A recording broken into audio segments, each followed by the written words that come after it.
Every fisherman has their own way filleting their catch. I'm going to show you my way.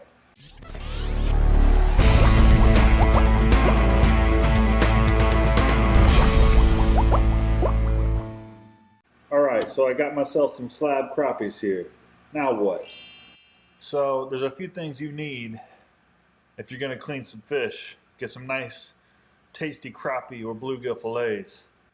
First of all, you need some nice tasty crappie or bluegills.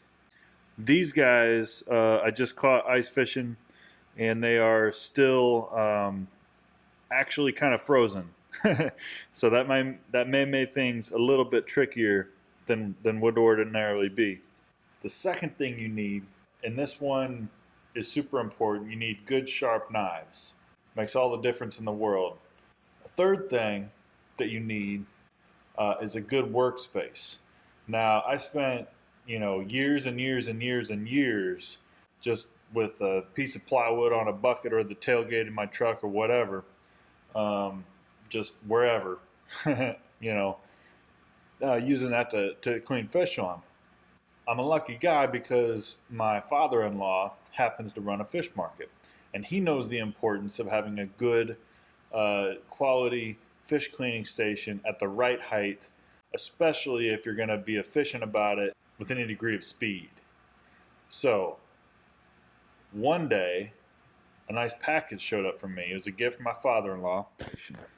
Now this thing is fantastic. It's got a ruler built in. Came with a nice big long cutting board. It's actually even got a sink with a drain, which is awesome. And this sink hooks up to your garden hose. And then there's a drain spout, which you can either hook up to a bucket or whatever else to run the water wherever you want to.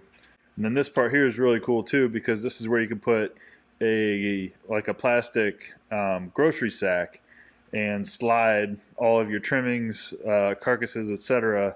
right into there. Grab your fish, process it here, slide all the trash over there. It's got a spot for bowls, so you can put your fillets, or you can put your fillets back in the sink for rinsing, however you're going to do it. Now, during the summertime, I use this table outside with the hose hooked up. It's about -5 out there right now, so I'm not going to do that. And it's freezing here in the garage, so it's going to be cold enough as it is. My fingers are already getting numbed up. So hopefully I'll be limber and nimble enough to get this done and not look like a fool doing it. So let's get started. All right, let's get started. Here's a nice big fat crappie. About 13. Start off with a nice sharp knife. What I'm going to do is I'm going to make a cut. Now again, everyone has their own way of doing things. This is just mine. So what I do is I make a cut behind the gill plate. Then I'm going to make a cut down, back, along, beside the fin, all the way down along the spine. And I'm going to go down once I get past the belly and the rib cage and cut almost all the way out to the tail fin. Then I'm going to turn right back around and I'm going to come up and make sure I get underneath. There's a spot of meat you can miss. And then I'm going to peel it down and work its way down till I get to the top of the rib cage, and then I'm going to peel the fillet this way, working the knife just over the rib cage so that I can keep that rib meat and that belly meat. That can be pretty thin on some smaller fish, so that can be kind of tricky. And then eventually I'm going to have this thing, this flapped over, cut it free. It's going to flip over, and then I'm going to work my knife across and peel that nice boneless fillet off of the skin. So here we go. Now again, this fish is still slightly frozen, so it's going to be a little more difficult than it would typically be. Okay, so make a nice incision there. Now I'm going to work my way down along past the big fin there. Okay, and I'm going to sort of work my way down until I start to feel the top of the rib cage. And some of this meat is still a little frozen in here, so it's making it a little tricky. Now I'm going to poke my knife through. You can see how it came out right below there. Okay, I'm going to just ride right alongside. You don't want to cut into the spine. You just want to ride alongside it. cut across here. I'm working my way back up. And hopefully you can see this. This is where it's getting tricky because this meat is still a little frozen. You can see I'm just going to ride my knife down along the side of the rib cage. Okay. Cut it free. I'm going to work my way, my knife, just right along behind the skin. I've got a nice boneless crappie fillet there. See? Nice, and actually there's a tiny chunk of their meat there which I wouldn't have probably missed if it wasn't a little frozen still on the inside. So now I'm going to flip it over, do essentially the exact same thing on the other side. So I'm making an incision behind the gill plate. I'm going to turn my knife, work it along behind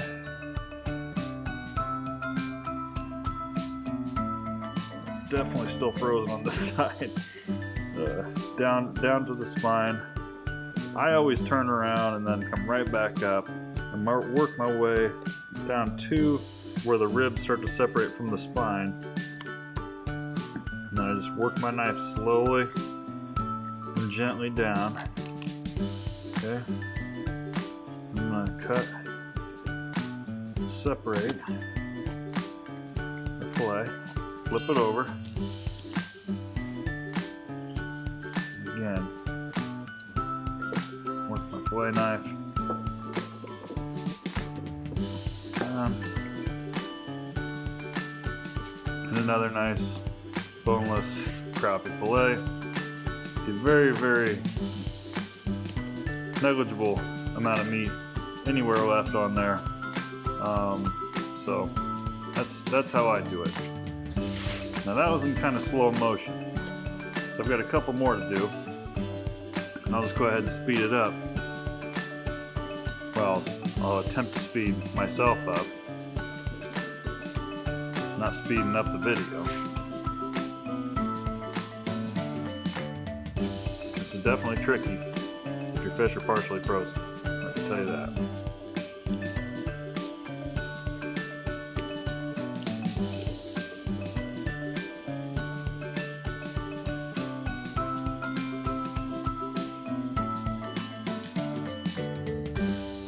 Cold inside there.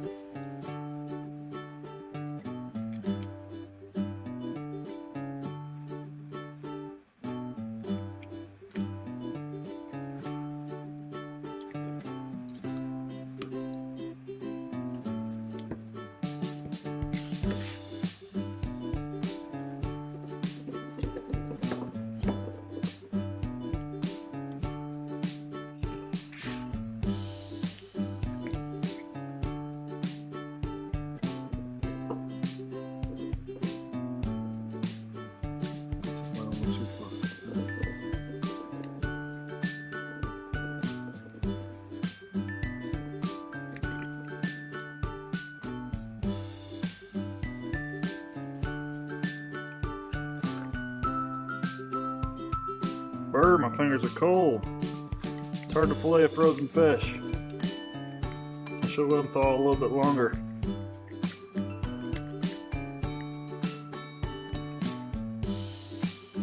See how I'm just laying that meat right off the rib cage there like that?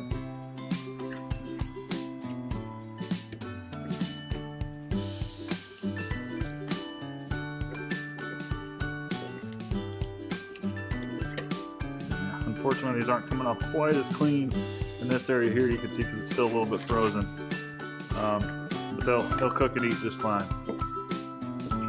Ooh, my hand is cold.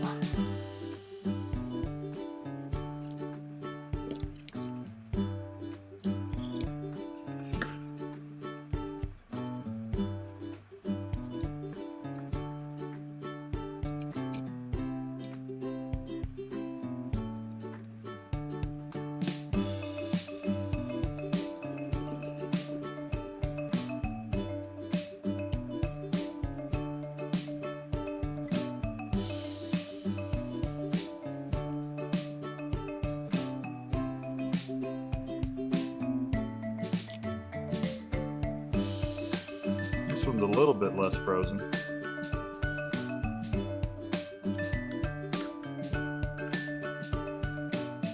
Like it's just slightly smaller and thawed out a little faster.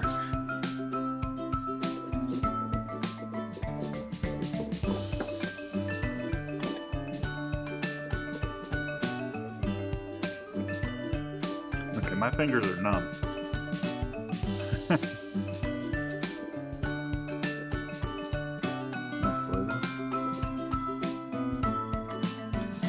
My left hand is numb from poking around inside these frozen fish. Maybe gloves. Maybe I should be wearing some kind of rubber gloves.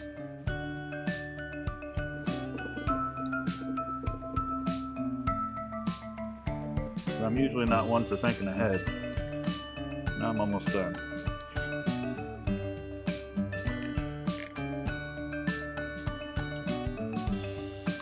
So this right down the rib cage like that. Let's go down. Get as much of that rib meat and that belly meat. It's thin and delicate and it fries up crispy and delicious. And I just love it. There we go. So there's 3 crappie down. I got 1 decent bluegill here.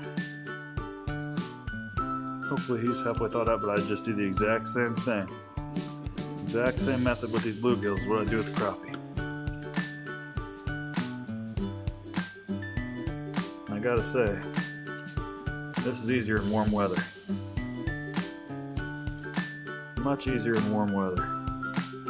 But having this table here at just the right height for me, and I'm kind of a tall guy, so it's very helpful. But there we go. See how that rib meat just lays right off of there? I know some guys go all the way down, they cut through the rib cage, and then they try and lay the ribs off like that. And I've done that before. I used to do that for a while, but I just kind of, these days I find it easier to just lay it right off, because if you look at the ribs here, there's no meat there. There's no meat left on those ribs.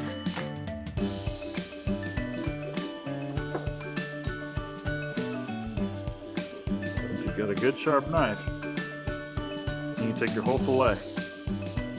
See that? It's all there.